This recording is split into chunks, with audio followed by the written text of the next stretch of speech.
કમલબદ્ધ નૌકાર આપણે આગળ થઈ ગયો પણ ત્યારે વિડીયો ઉતારવાનો રહી ગયો અને આજે અમારે ખાસ મિત્રની ડિમાન્ડ છે કે મારે કમલબદ્ધ નૌકાર શીખવો છે એટલે મેં કીધું ચાલો આપણે આ બધાનું રિપીટ પર થઈ જાય અને આપણે કમલબદ્ધ નૌકાર બરાબર સમજી લઈએ.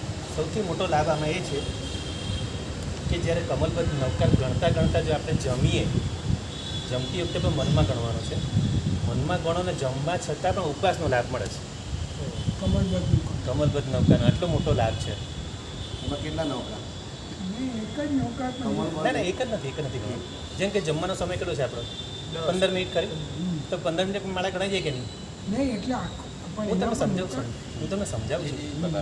જમતી વખતે 15 મિનિટ થાય, ઓછામાં ઓછી 15 મિનિટ થાય. કોઈ કદાચ 10 મિનિટમાં બી જમી લે તો આપણે માળા ગણતા 10-12 મિનિટ થાય એટલે એક માળામાં કેટલા થાય? 108 નૌકાર થાય. એટલે કમલબદ્ધ 108 નૌકાર ગણવાથી ઉપવાસનો લાભ મળે. એનું કારણ છે, લોજિક એ છે કે આપણે નૌકાર ગણીએ છીએ મનથી, આપણે એમાં જોડાયેલા છે. હવે આપણો સ્વાદમાં જીવ જશે નહીં, આપણું ધ્યાન નૌકારમાં છે. અને કમલબદ્ધ ગણવામાં એટલો ફાયદો એ છે આપણું ધ્યાન બરાબર નૌકારમાં રહેશે અને એ ફાયદો છે. જો કમલબદ્ધ કેવી રીતે ગણવાનું છે સમજી લો કે આપણું કમળ છે,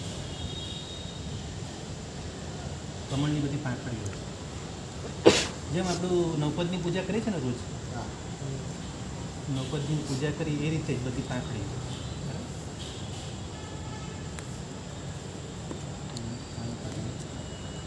પછી પાછી અહીંયા પણ આવશે દર્શન, જ્ઞાન, ચારિત્ર અને તપ. તો અહીંયા વચ્ચે આવશે નમો અરિહંતાણમ. પહેલું જ પદ અહીંયા લેવાનું છે, નમો અરિહંત. હવે આને પાછું આપણે પોતે જ ધારવાનું છે, આપણા શરીરમાં કમળ ધારવાનું છે. અને અહીંયા સેન્ટરમાં આપણે આ અરિહંત છે એટલે આપણે નમો અરિહંતાણમ અહીંયા લેવાનું છે, આપણે અહીંયા હૃદયમાં લેવાનું છે. એટલે આપણે પોતે જાણે કે કમળ, આખું શરીર આપણે કમળમાં છીએ. અહીંયા નાભી સુધી ઉપરનું અંગ શુભ છે, નાભીથી નીચે નહીં, બરાબર. તો પહેલું નમો અરિહંતાણમ, પછી આપણી બરાબર ઉપર માથા પર નમો સિદ્ધાણમ. આપણે આ કમળની બધી પાંખડીઓ ધારવાની છે, કમળ ધારવાનું છે. અને અહીંયા સેન્ટરમાં અહીંયા અરિહંત ભગવાન, કમળમાં બરાબર ગાદી પર એમને બેસાડવાના અરિહંત ભગવાનને. પછી સિદ્ધ આપણા માથા પર, પછી આચાર્ય અહીંયા ડાબા હાથ પર આવશે, ડાબા બાજુ પર, બરાબર આચાર્ય.